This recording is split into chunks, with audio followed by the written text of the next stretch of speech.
తెలుసు 16th నుంచి election announcement అనేది జరిగింది. సో మనకి ఏప్రిల్లో నామినేషన్స్ ఉన్నాయి, తర్వాత మేలో పోలింగ్ ఉంది అండ్ జూన్లో కౌంటింగ్ అనేది జరుగుతుంది. సో దీనికి సంబంధించి ఎలక్షన్ అనౌన్స్మెంట్ వచ్చిన తర్వాత దగ్గర నుంచి ఎలక్షన్ కోడ్ అనేది అమల్లోకి వస్తుంది. సో ఎలక్షన్ కోడ్ అమల్లోకి వచ్చిన తర్వాత ఈసీఐ అనేది కొన్ని గైడ్లైన్స్ అనేది ఇవ్వడం జరిగింది. సో ఈసీఐ గైడ్లైన్స్ ప్రకారము ప్రతి ఒక్కరు కూడా గైడ్లైన్స్ లోబడి మోడల్ కోడ్ ఆఫ్ కాంటాక్ట్ అనేది ఉంటుంది. దానికి లోబడి ఆ పరిధిలో మాత్రమే వర్క్ చేయాలి. సో దాని పరిధిని దాటి కనుక కోడ్ వైలేషన్ జరిగితే కనుక ఈ మోడల్ కోడ్ ఆఫ్ కాంటాక్ట్ కింద కేసెస్ అనేది బుక్ చేయడం జరుగుతుంది. సో మేజర్గా ఏంటంటే ఇప్పుడు గతంలో ఉన్నదానికి ఇప్పటికీ పోల్చినప్పుడు ఇంతకుముందు మనకు ప్రింట్ మీడియా వరకే ఉండేది. ఇప్పుడు ఎలక్ట్రానిక్ మీడియా అనేది మనకి ఎన్నో ఛానల్స్ ఉన్నాయి, కేబుల్ నెట్వర్కింగ్ అనేది అన్ని చోట్ల కూడా ఉంది మనకి. సో మనకి డైలీ కూడా మీరు కేబుల్ టీవీ నుంచి అదర్ ఎలక్ట్రానిక్ అప్లికేషన్స్ అనేది చేయడం జరుగుతూ ఉంది. సో ఇంతకుముందు ఏంటంటే మీరు ఫ్రీ హ్యాండ్గా మీడియా ఏదైతే ఉందో అది మనకి పబ్లికేషన్స్ అనేది ఆర్ మాధ్యమాల్లో ప్రసారం చేయడం కానీ జరుగుతూ ఉంది.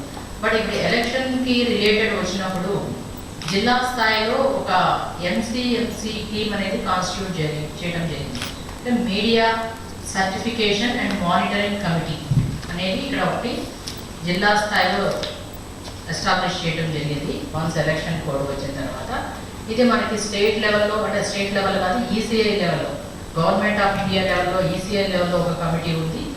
స్టేట్ లెవెల్లో స్టేట్ ఎలక్షన్ కమిషన్ లెవెల్లో ఒక state level committee and additional CEO లెవెల్లో కూడా ఒక కమిటీ ఉంటుంది స్టేట్ లెవెల్లో. దాని తర్వాత డిస్ట్రిక్ట్ లెవెల్లో ఒక కమిటీ ఉంటుంది. ఈ కమిటీలో మెంబర్స్ వచ్చేసి మేజర్గా district election officer, nothing but district collector గారు, సెకండ్ వచ్చేసి ఒక డిప్యూటీ కలెక్టర్ క్యాడర్ అధికారి ఒకరు, వీళ్ళిద్దరూ కాకుండా ఒక జర్నలిస్టు, డిపిఆర్ఓ ఉంటారు, డిఐఓ ఉంటారు, ఒక సోషల్ మీడియా ఎక్స్పర్ట్ ఉంటారు అండ్ ఇన్ఫర్మేషన్ సైన్స్ రిలేటెడ్ ఉన్నటువంటి ఆఫీసర్. టోటల్గా కూడా మనకి జిల్లాలో ఒక 8 మెంబర్స్తో కమిటీ అనేది ఏర్పాటు చేయడం జరిగింది. సో ఈ కమిటీ మేజర్గా చేసేది మనకి మేజర్గా ఎందుకు ఈ కమిటీ అంటే మేజర్గా మనకి ప్రింట్ ఎలక్ట్రానిక్ మీడియాకి సంబంధించి ఎలక్షన్ కోడ్ అమలులోకి వచ్చిన తర్వాత ఎటువంటివి ప్రసారం చేస్తున్నారు అంటే అడ్వర్టైజ్మెంట్స్ ఉంటాయి. ఈ అడ్వర్టైజ్మెంట్స్కి ముందు సర్టిఫికేషన్ ఆఫ్ ద అడ్వర్టైజ్మెంట్స్, అంటే అడ్వర్టైజ్మెంట్స్ వాళ్ళు డైరెక్ట్గా ప్రసారం చేయకుండా ముందుగా ఈ కమిటీ ద్వారా ప్రీ సర్టిఫికేషన్ అనేది తీసుకోవాలి. ఇక్కడ కమిటీ నుంచి ప్రీ సర్టిఫికేషన్ లెటర్ వచ్చిన తర్వాత, ఆథరైజ్డ్ లెటర్ ఎంసీఎంసీ టీం నుంచి వచ్చిన తర్వాత మాత్రమే అవి మీరు ప్రసారం చేయాల్సి ఉంటుంది. రెండోది వచ్చేసి పెయిడ్ న్యూస్. నార్మల్ న్యూస్ లేదు, పెయిడ్ న్యూస్ లేదు. పెయిడ్ న్యూస్కి సంబంధించి కానీ పెయిడ్ న్యూస్ రిలేటెడ్ కంప్లైంట్స్ కానీ ఏమన్నా వచ్చినప్పుడు దీనికి సంబంధించి వెరిఫికేషన్ చేయడము, దాని మీద డెసిషన్ తీసుకోవడం అనేది కూడా ఈ జిల్లా స్థాయి కమిటీ అనేది డెసిషన్ తీసుకోవడం జరుగుతుంది. ఒకవేళ మీరు జిల్లా స్థాయి కమిటీని తప్పుగా తీసుకున్నారు, లేకపోతే మీకు ఇచ్చినటువంటి ఆ కమిటీ డెసిషన్లో మీకు అవేర్నెస్ ఇచ్చారు మీకు అనుకుంటే కనుక స్టేట్ లెవెల్ ఉంది, స్టేట్ లెవెల్ నుంచి ఈసీఐ లెవెల్లో కూడా అప్పీల్ ఉంది. సో ఈ రెండు ఇష్యూస్ అనేది కమిటీ చేయడంతో పాటు డే టు డే వచ్చేటువంటి న్యూస్ ఏదైతే ఉందో ప్రింట్ మీడియా కానీ ఎలక్ట్రానిక్ మీడియా కానీ అండ్ నెక్స్ట్ కేబుల్ టీవీలో కానీ వచ్చేవన్నీ వాచ్ చేయడం, అవి పెయిడ్ న్యూస్ రిలేటెడ్ ఉన్నాయో నార్మల్ న్యూస్ అని మీరు నార్మల్ న్యూస్ అని పబ్లిష్ చేయొచ్చు. బట్ అది related to some paid news లాగా ఉంది, అప్పుడు ఆ పెయిడ్ న్యూస్కి క్యాండిడేట్కి బుక్ చేయడం జరుగుతుంది. సో ఇవన్నీ కూడా ఈ కమిటీ అనేది వెరిఫై చేసుకుని వాచ్ చేయడం జరుగుతుంది. సో ఈ కమిటీ ద్వారా జరుగుతుంది కాబట్టి ముందుగా మీకు చెప్పడానికి ఎందుకు ఈరోజు మీటింగ్ పెట్టాము అంటే 2 రకాల న్యూస్ ఉన్నాయండి. ఒకవేళ క్యాండిడేట్ ఉన్నారో వాళ్ళు వేసుకుని ఆ న్యూస్ అనేది మీ మాధ్యమాల్లో ప్రసారం చేసినప్పుడు మీరు కింద పెయిడ్ న్యూస్ అని రాయాలి.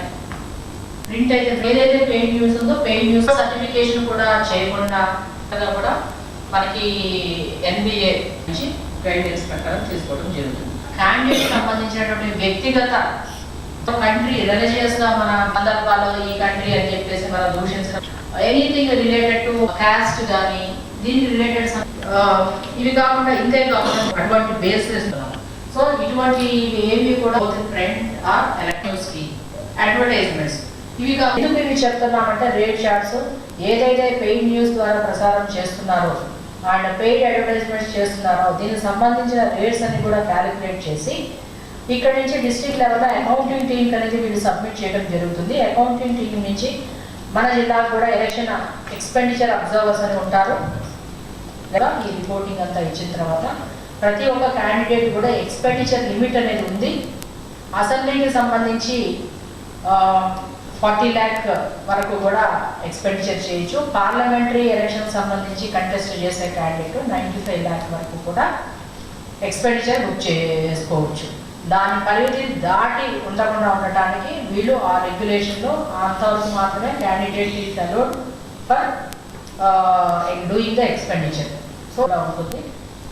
కంటెస్టింగ్ క్యాండిడేట్స్ కూడా ఎలక్షన్ కమిషన్ గైడ్ ప్రసారానికి 3 రోజుల ముందుగా